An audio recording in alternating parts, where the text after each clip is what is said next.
মা নিজের সন্তানের দোয়ার জন্য একজনকে বলছে আমার সন্তানের জন্য দোয়া, বাবা নিজের সন্তানের জন্য দোয়া করার জন্য আরেকজনকে বলছে, সন্তান নিজের পিতামাতার জন্য দোয়া করার জন্য আরেকজনকে বলছে। কেন? কারণ কি? নিজের প্রতি আস্থা নেই। নিজের প্রতি যেদিন আস্থা চলে আসবে যে আমি সত্যবাদী যদি হয়ে যায়, আস্থা যদি চলে আসে যে আল্লাহ গফুর রহিম, লা তাকনাতু মির রাহমাতিল্লাহ, আল্লাহর রহমত থেকে নিরাশ হওয়া যাবে না।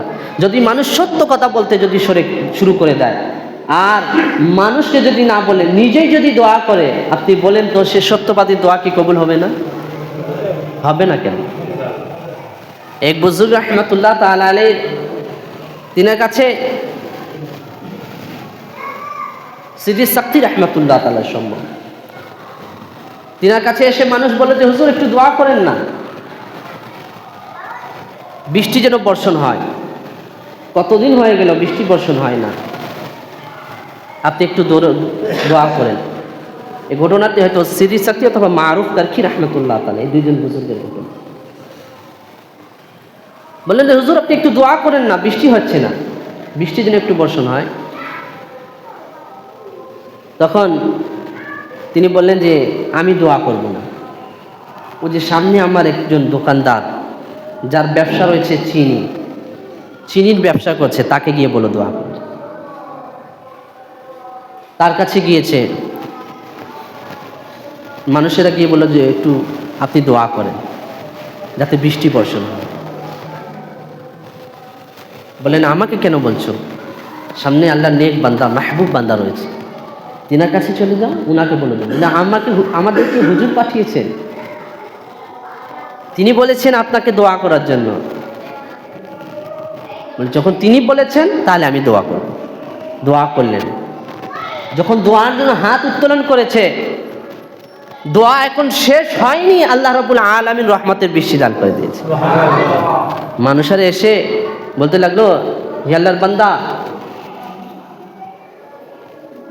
হে আল্লাহর নেক বান্দা, হে মারুফ কারখি রহমতুল্লাহ তাআলা, আপনি উনাকে দোয়া করার জন্য বললেন, আপনি নিজে দোয়া করলেন না। আপনি দোয়া করলে তো দোয়া কবুল হয়ে যেত। না, ওকে দোয়া করার জন্য বলেছি, কারণ আছে। বলে আচ্ছা কি কারণ বলেন তো?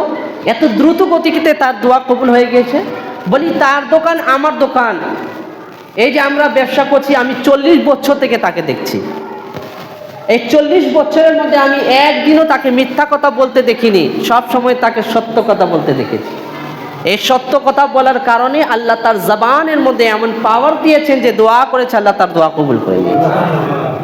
চিন্তা করে দেখেন, সত্যবাদী হওয়া কত বড় ফল রয়েছে। আপনি দোয়া করবেন, দোয়া করবেন। তাহলে কারণ কি? সত্যবাদী মানে ওয়ালায়াতের একটি পথ। কারণ যারা আল্লাহর মাহবুব হয়ে থাকে, ওয়ালি হয়ে থাকে, তারা কখনো মিথ্যা কথা বলবেন না। যেমন এই যে কোরবানি আসছে না, এই কোরবানি আমাদের জন্য একটি শিক্ষণীয় বিষয় রয়েছে। চাইলে তো ইব্রাহিম খলিলুল্লাহ আলা নবীন আলাইহিস সালাতু ওয়াস সালাম কথাকে লুকাইতে পারতেন, কিন্তু না, নিজের কথার সব স্বপ্নের কথা নিজের সন্তানের কাছে উপস্থাপন করেছে। বাবা আমি স্বপ্নের মধ্যে দেখেছি যে হুকুম দেওয়া আছে যে তোমাকে কি করার জন্য, কোরবানি দেওয়ার জন্য। সন্তান বলছে আপনাকে স্বপ্নের মধ্যে যা আদেশ করা হয়েছে তা আল্লাহর পক্ষ থেকে, আপনি সেটা পালন করুন। আপনি যখন পালন করবেন তখন সাতাজিদুনি ইনশাআল্লাহ, আপনি অবশ্যই আপনি আমাকে পাবেন। কি পাবেন? ধৈর্যশীল পাবেন, সাবির পাবেন। যখন সন্তানের কাছে সত্য কথা বলেছেন, সন্তানও কেমন সত্যবাদী। মনে রাখবেন একটি কথা, আজকে আমাদের সমাজের মধ্যে বিভ্রান্ত ছড়িয়ে দেওয়া হয় যে আম্বিয়া আলাইহিস সালাতু ওয়াস সালামের পিতামাতার ব্যাপারে, ইব্রাহিম আলাইহিস সালাতু ওয়াস সালামের পিতামাতার ব্যাপারে বলা হয় নাউযুবিল্লাহ, তিনার পিতামাতা নাকি কাফির ছিল। রাহমাতুল আলামিন সাল্লাল্লাহু আলাইহি ওয়াসাল্লামের পিতামাতা সম্পর্কে আজকে বলা হচ্ছে তিনারা নাউযুবিল্লাহ মিন যালিক, তিনারা নাকি কাফির ছিলেন। একটি কথা মনে রাখবেন, কোনো আম্বিয়া আলাইহিস সালাতু ওয়াস সালামের পিতামাতা কাফির ছিলেন, তারা ঈমানদার ছিলেন। কারণ আম্বিয়া আলাইহিস সালাতু ওয়াস সালাম পবিত্র, বলেন না কি? আর কখনো কোনো অপবিত্র জায়গায় এই জিনিস থাকবে না। কোনো গর্ব, যে গর্ব অপবিত্র হয়েছে সে গর্বের মধ্যে আম্বিয়া আলাইহিস সালাতু ওয়াস সালাম সে গর্ব থেকে আসবেন না। অবশ্যই আল্লাহ সে গর্বকে কি করেছেন? পাক ও পবিত্র রেখেছেন। সেজন্য এই আকীদা প্রত্যেক মুসলমানকে রাখতে হবে। সকল আম্বিয়া আলাইহিস সালাতু ওয়াস সালামের পিতামাতা কি ছিলেন? ঈমানদার ছিলেন। এই আকীদায় রাখতে হবে। আর আমার দয়াল নবী রাহমাতুল আলামিন সাল্লাল্লাহু আলাইহি ওয়াসাল্লামের পিতামাতা তিনারাও কি ছিলেন? ঈমানদার ছিলেন, জান্নাতি রয়েছে। আল্লাহ রাব্বুল আলামিন জান্নাতের মধ্যে তিনাদের উচ্চ মর্যাদা দিয়েছেন, সম্মানিত করেছেন। তাই আমাদেরকে সব সময় একটি কথা মনে রাখতে হবে, সুদুকুল লিসান, সত্যবাদী। যখন আপনি সত্যবাদী হবেন আপনার উপর আল্লাহর রহমত হবে। এই সত্যবাদী হবার জন্য আপনাকে কি করতে হবে? আপনাকে একজনকে বেছে নিতে হবে, এমন ব্যক্তিকে বেছে নিতে হবে, এমন ব্যক্তির সাথে সম্পর্ক করতে হবে, বন্ধুত্ব করতে হবে যে ব্যক্তি সত্যবাদী রয়েছে, যে ব্যক্তি সত্যবাদী রয়েছে, সত্য কথা বলবে। আপনাকে তালাশ করতে হবে। অনেক সময় হয় না, অনেক বিষয়, অনেক কিছু আমরা বাজারে কেনাকাটা করতে যখন যাই অনেক যাচাই বাছাই করি, যাচাই বাছাই করি না? ফল নিতে যাই, যা নিতে যাই, শাক সবজি যা নিতে যাই, এক জায়গায় যদি পছন্দ না হয় আরেক জায়গায় চলে যায়। সময় লাগছে, লাগুক না, সময় কম, 15 মিনিটের মধ্যে আমাকে বাজার করে নিতে হবে, কিন্তু তারপরে আমরা এক দোকান থেকে অপর দোকান যাচাই বাছাই করে অনেক জিনিসপত্র ক্রয় করছি, পছন্দ হচ্ছে না, ছেড়ে দিচ্ছি। তাহলে দুনিয়ার এই বিষয়গুলো নেওয়ার ক্ষেত্রে যদি আমরা যাচাই বাছাই যদি করতে পারি, তাহলে আপনি চিন্তা করেন তো আখিরাতে আপনি কার সাথে থাকবেন, এটা নিয়ে আপনাকে যাচাই বাছাই করতে হবে না?